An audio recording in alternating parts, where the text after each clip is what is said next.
من يهده الله فلا مضل له ومن يضلله فلا هادي له وأشهد أن لا إله إلا الله وحده لا شريك له وأشهد أن محمدا عبده ورسوله صلى الله عليه وعلى آله وأصحابه أجمعين. قال الله تعالى في التنزيل العزيز بعد أن نقول أعوذ بالله من الشيطان الرجيم يا أيها الذين آمنوا اتقوا الله حق تقاته ولا تموتن إلا وأنتم مسلمون. وقال يا أيها الذين آمنوا اتقوا الله وقولوا قولا سديدا يصلح لكم أعمالكم ويغفر لكم ذنوبكم ومن يطع الله ورسوله فقد فاز فوزا عظيما. أما بعد. I want to share with you a hadith of the Prophet ﷺ, an incident in fact that happened with the Prophet ﷺ today. That is it's a very profound incident, and there's a lot for us to learn from it. It's very simplistic. It's not like a major event like the Battle of Badr or the Hijrah. It's a small thing, but it's very, very profound nonetheless. What happened is, as reported by Abu Sa'ad ibn Malik ibn Sinan al-Khudri radiyallahu anhu, he says, أن ناسا من الأنصار سألوا رسول الله صلى الله عليه وسلم فأعطاهم ثم سألوه فأعطاهم حتى نفد ما عنده. A group of people from the Ansar, from the people who lived in Medina, the natives of Medina, they asked the Prophet ﷺ and he gave them. Asked meaning they asked for monetary help.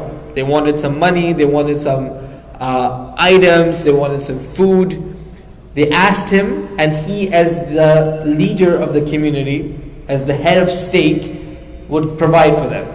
And then they would ask again, and he would provide for them. حتى نفد ما عنده, until he ran out, he had nothing left to give. فقال لهم حين أنفق كل شيء بيده ما يكن عندي من خير فلن أدخره عنكم. He says to them, whatever good I have, I'm not going to store it away from you. I won't store something for down the road. If I have it, I won't do that.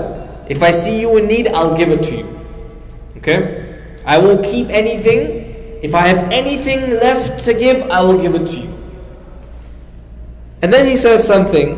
He gives 3 pieces of advice to the people who are asking him. He says, number 1, وَمَنْ يَسْتَعْفِفْ يُعِفَّهُ اللَّهُ. Number 2, وَمَنْ يَسْتَغْنِي يُغْنِهِ اللَّهُ. Number 3, وَمَنْ يَتَصَبَّرْ يُصَبِّرْهُ اللَّهُ. I'll translate it in a little bit. وَمَا أُعْطِيَ أَحَدٌ عَطَاءً خَيْرًا وَأَوْسَعَ مِنَ الصَّبْرِ. And this hadith is muttafaqun alayhi. It is narrated by both Imam Bukhari and Imam Muslim. The 3 things he tells them afterwards is, number 1, if you, the person who seeks iffa, seeks the quality of chastity, keeping yourself out of immoral, illicit relationships with the other gender, and seeking the moral, chaste way of fulfilling intimacy and fulfilling our desire to love and to be loved, the one who chooses that and wants that, Allah subhanahu wa ta'ala will enable him or her to be in that situation. Number 1. But you have to want it yourself. Number 2, whoever مَنْ يَسْتَغْنِي يُغْنِهِ اللَّهُ, the person who wants contentment, who wants to feel like they're rich, wants to feel that they have enough and they have sufficient means, Allah subhanahu wa ta'ala will make them feel that way, will give them the contentment that they need. And number 3 here is the one who tries to be patient, the one who works on being patient when stuff goes bad. Allah subhanahu wa ta'ala will help them be more and more patient. And then he finally concludes by saying, no one has ever been given anything as good, as expansive, as valuable as patience. That's the best thing anybody has ever been given. Not money, not good looks, not opportunity for more advancements, nothing. The greatest thing anybody could ever have is sabr. And that's what the Prophet ﷺ said in this hadith. Very interesting, very small incident, but there's actually a lot to unpack here. Firstly is the people would come and ask the Prophet ﷺ for stuff. And he would give them as head of state, and he would also give them out of his own pocket. He would give them out of his own pocket. As Shaykh Ibn Uthaymeen says, the Prophet ﷺ used to spend like someone who would never fear getting poor. And he would live like somebody who was in a state of desperate poverty. Because the material means that he had were very few and very limited. You have times where he would not have food that was cooked on the fire. There's nothing to cook. You just eat dates and water. That's it. Times that lasted weeks upon weeks. Times where there was not even dates and water to eat. These are basic necessities of life. If you try to live on dates and water, you won't actually be like enjoying your life. It's a horrible experience, in fact. Sometimes even that's not even there. So they would tie a rock to their belly to trick the mind to thinking that the stomach is full. Those were the material conditions that the Prophet ﷺ lived in for extended periods of time. And this is after prophethood, not before prophethood. Before prophethood, it was comfortable. It was good. After prophethood is when it became very difficult. And this is actually one of the things that we can use as evidence to think about. The Prophet ﷺ was not in this thing for the money or the power. Because if it was money and power, he actually had less money and less material gains after he declared prophethood. And you could say exactly the same thing about Abu Bakr as-Siddiq when he became Khalifa, and Umar, and Uthman, and Ali. All of them started rich, all of them died poor. And these are the only four kings, they're not kings, they're khulafa, but they're the only four rulers in the history of the world that their empire grew and they became poor. Literally there's nobody else in the history of the world like that. That tells you about the integrity of the Prophet ﷺ and the khulafa. That these were people that Allah subhanahu wa ta'ala chose to deliver His final message. The Prophet ﷺ being the messenger, the khulafa being the ones who stayed after him to execute his message, to show us how it's to be lived. You see, the Prophet ﷺ did not forget about having or growing his material assets. He had very few. And yet he would spend like somebody who had unlimited resources. Because you see, being rich is a state of mind. Being poor is a state of mind as well. You could be broke but not poor. And you could be filthy rich but still poor. Because it's a state of mind. Same thing about being rich. It's a state of mind. The Prophet ﷺ was ghani. He was rich in his mind.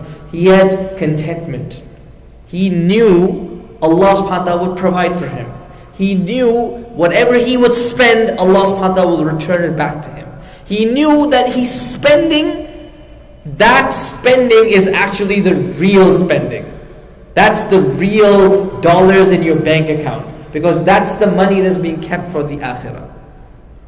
You see? That is the state of mind of the Prophet ﷺ. The Quran teaches us, by the way, وَلَا تَجْعَلْ يَدَكَ مَغْلُولَةً إِلَىٰ عُنُقِكَ وَلَا تَبْسُطْهَا كُلَّ الْبَسْطِ. Don't tie your hand to your neck. Don't stretch it out fully either.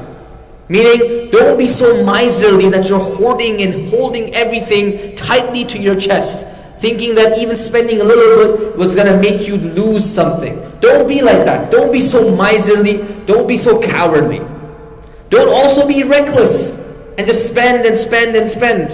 And then you have nothing left. فَتَقْعُدَ مَلُوبًا مَحْسُورًا. In both cases you're blameworthy, and in both cases you're trapped. In one situation you're trapped by your fears and you're paralyzed. The other situation you're trapped by your recklessness and the lack of resources. That's what the Quran teaches us, the middle path towards spending. The Prophet ﷺ exemplified the middle path. But then he also exemplified what sacrifice meant. What it means to actually help people. You help people in a manner where you don't worry about anything else. That is how he was ﷺ. That's how he won hearts. That's how his enemies who were wanting to kill him became his most ardent supporters and companions. Because he genuinely cared about them. Genuinely he cared about their well-being. So he says, if I have anything good, I will give it to you guys. فَلَنْ أَدَّخِرَهُ عَنْكُمْ. I will never deprive you of any good that I have. Not that it's because that's his responsibility or he owes it to them. No, to the contrary. He doesn't owe them anything. It's because he truly cares for them. And they know that. And that's why they loved him, sallallahu. This little glimpse tells you about who he was, the heart of the Prophet ﷺ, how he would care for people. If there's anything that we should take from the sunnah of the Prophet ﷺ, this should be it, this attitude of truly caring for other people, truly caring for their well-being. Like, think about that. When was the last time you were in that situation? Don't answer me, but think for yourself. Where you would not worry for a minute about, am I okay? Because you know you're okay. And you're giving everything you can to help someone who's in need. Because you care.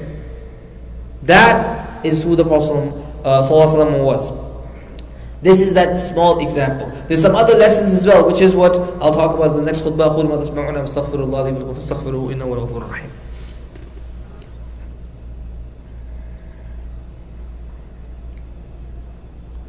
بسم الله الحمد لله والصلاة والسلام على رسول الله وعلى آله وأصحابه وعلى أما بعد. After this, the Prophet ﷺ is now going to address a bigger problem. That these people keep asking him money, or keep asking him. أن الناس من الأنصار سألوه فأعطاهم ثم سألوه فأعطاهم. They kept asking. That's not a good situation.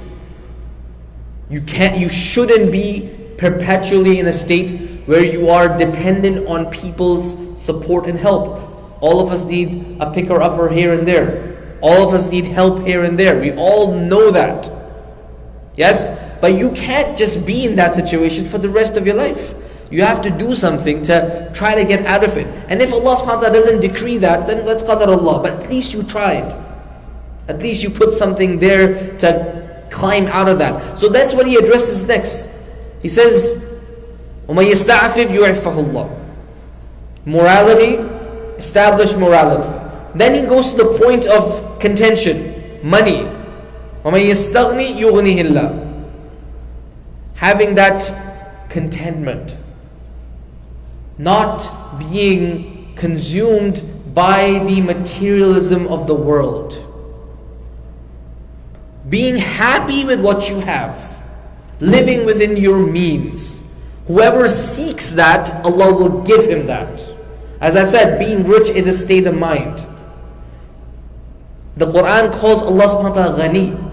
The word ghina in Arabic is not just rich. The word ghina is to not have any need. That's why Allah is al-ghani. He doesn't need anybody or anything. Subhanahu wa ta'ala. That's what ghani actually means. Being rich. That state of mind where you don't feel like you need anybody. What you have, you're happy with. It doesn't really bother you someone else has a better car. To the contrary, you're happy for them. Good for you, brother. Alhamdulillah. That doesn't mean you have no ambition and you're just a bum and you're happy with like a rugged lifestyle. You have ambitions. You tried. وَمَن يَسْتَغْنِ يُغْنِهِ اللَّهُ. But at the end of the day, you're not, whatever you have does not deflate you. It inflates you, it makes you happy. Because you have, alhamdulillah, good and you're thankful for that. That is the idea of ghina. That's what the Prophet wanted them to learn. Be happy and live within your means. You see how nicely he approaches the subject. This is a problem. These people are now becoming dependent on him, sallallahu. It's not a good thing. He gives it to them because he cares for them. But then he cares for them in the long run as well. So he advises them, stop depending on people. Live within your means, make dua to Allah, work hard so you don't have to depend on others. This is very, very beautiful, very subtle addressing of the problem for both ways, from both angles here. Did not enable bad behavior, sallallahu. He never did that. And you see also it speaks today to us where we're consumed by materialism. Like you go on Instagram and what do you see? You see people posting pictures of their food or posting pictures of themselves in nice clothes or standing next to nice cars or cooking nice food. It's all about appearances. It's all about appearances. I don't even have TikTok, but I'm sure it's even worse there. That's all you want to see of my life. The amazing food I'm enjoying, the amazing life that I have, you wish you had the same too. That's what social media is doing to our brains. It literally takes away from your ghina. It literally takes it away from your contentment, the state of mind of being rich and happy. I'm not saying you just cut off social media and become like totally, like zahid and mashallah, now you are, free from the world. I'm not suggesting that. We live in a world that's connected. We're part of it. We're connected to it. What I'm saying is watch who you follow on social media. Who are you following? Are you only following influencers, even though it's terrible a word that is to describe them, hijabi influencers who are selling hijabs, or food influencers who are talking about food? Who are you following? Really, who you're following determines who you are. Because that's the input you're taking. Guess what your output is going to be? The input you're taking.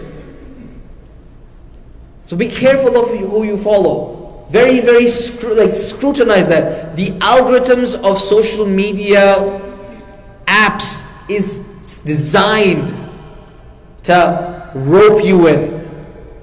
You look at Instagram, great case study. They didn't have the reels showing up in your feed before. Okay? But now they have the reels showing up in your feed. People who you're not even following. People who Instagram wants you to think, or Instagram thinks you would like to see. Or maybe Instagram wants you to see what they have to present. Maybe it's promoted. There's a whole host of factors that go in the algorithm. But the point is now they want you to step out of your following comfort zone and step into their zone. You have to be careful of that. Seems innocuous. But before you know it, you spend an hour watching people's reels. Before you know it, you spend an hour jumping from account to account to account. وَمَن يَسْتَغْنِ يُغْنِهِ اللَّهُ. Ghina, contentment, is being happy within our means. If your social media is making you think that your life is miserable, your appearance is miserable, you gotta change who you follow. This is critical. And وَمَن يَتَصَبَّرْ يُصَبِّرْهُ اللَّهُ وَمَا أُعْطِيَ أَحَدٌ عَطَاءً خَيْرًا وَأَوْسَعَ مِنَ الصَّبْرِ. The best thing, patience. Imam Nawawi included this hadith in the chapter of patience. The idea of patience is you control your emotions. You're able to bear pain. تَحَمُّلُ الْأَذَى, as Ibn Hajar al-Hanbali mentions. It's to be able to bear pain. You're in pain, you can bear it. That's what patience means. It's not apathy. You just sit there and wait for things to change. That's not what sabr is. Sabr is you're able to do what's necessary, and the pain that you have to suffer in the process, you're able to bear that. So sabr is someone studying for years and years and years to get their degree. All the hours, all the exams, all the anxiety, all the stress, that's adha, that's pain. But they're able to see that there is like an end goal. That's sabr, persisting until you get to the end. Sabr is emotions. A person has, all of us have emotions, but our emotions can control us. Sabr is you controlling your emotions. Anger, not seeing something when we're angry, that's sabr. When we're sad or we're grieving, not saying something inappropriate in those moments, that's sabr. When we're happy and elated, remembering Allah, alhamdulillah, Allah's the one who gave this to me, that shukr is an expression of sabr as well. That's the greatest thing a person could have. And he gave this advice like, mutlaqan, it's like a open-ended advice. But especially for the one who keeps depending on others. It shows a lack of persistence. You give up easy perhaps. Don't give up so easy. Anything that's worth it, you have to have sabr to achieve it.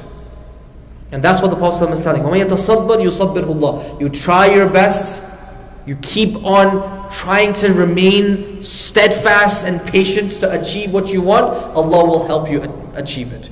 He will be there to support you and aid you. A very beautiful hadith of the Prophet. As I said, it seems innocuous, but it's full of gems. And even more, I ask Allah to give us the tawfiq to understand the Quran and Sunnah and to implement in our lives. Inna Allaha wa malaikatahu yusalluna ala nabi. Ya ayyuhalladhina amanu sallu alayhi wa sallimu taslima. Allahumma salli ala Muhammadin fil awwalina wa fil akhirin. Wa salli ala Muhammadin fil mala'i al-a'la ila yawmiddin. Allahumma ahyina ala sunnatihi wa midna ala millatihi. Wa ahshurna fi zumratihi wa asqina min hawdihi ya rabbal alamin. Allahumma ati nufusana taqwaha wa zakkiha anta khayru man zakkaha. Anta waliyuha wa mawlaha. Rabbana atina fid dunya hasana wa fil akhirati hasana wa qina adhaban nar wa aqimus salam. أشهد أن محمدا رسول الله حي على الصلاة حي على الفلاح قد قامت الصلاة قد قامت الصلاة الله أكبر الله أكبر لا إله إلا الله. Please make sure that your lines are straight. Look around you to make sure that you're in straight line. Allahu Akbar.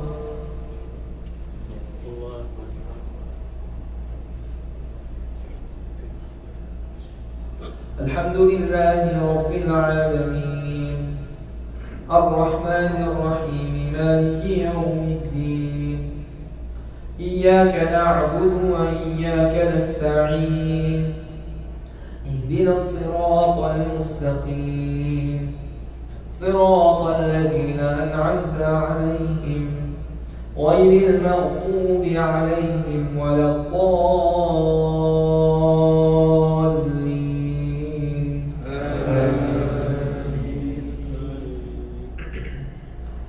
إذا جاء نصر الله والفتح ورأيت الناس يدخلون في دين الله أفواجا فسبح بحمد ربك واستغفره إنه كان توابا. الله أكبر.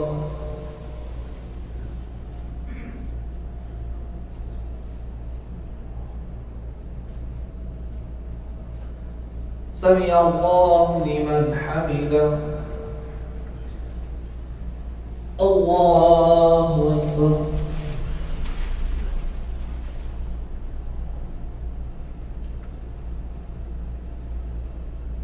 الله أكبر. الله أكبر.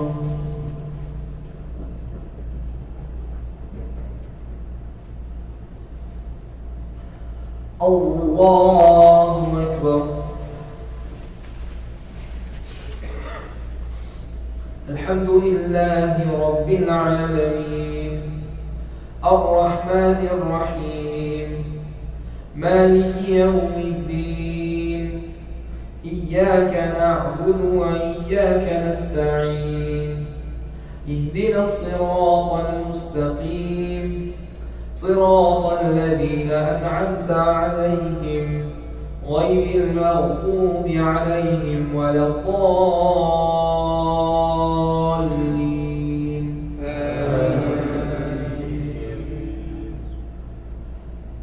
قل هو الله أحد الله الصمد لم يلد ولم يولد ولم يكن له كفوا أحد.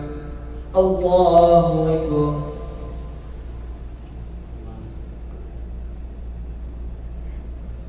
سمع الله لمن حمده. الله أكبر.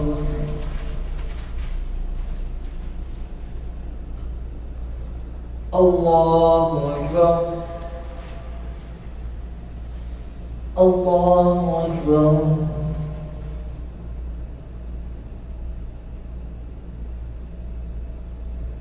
الله أكبر.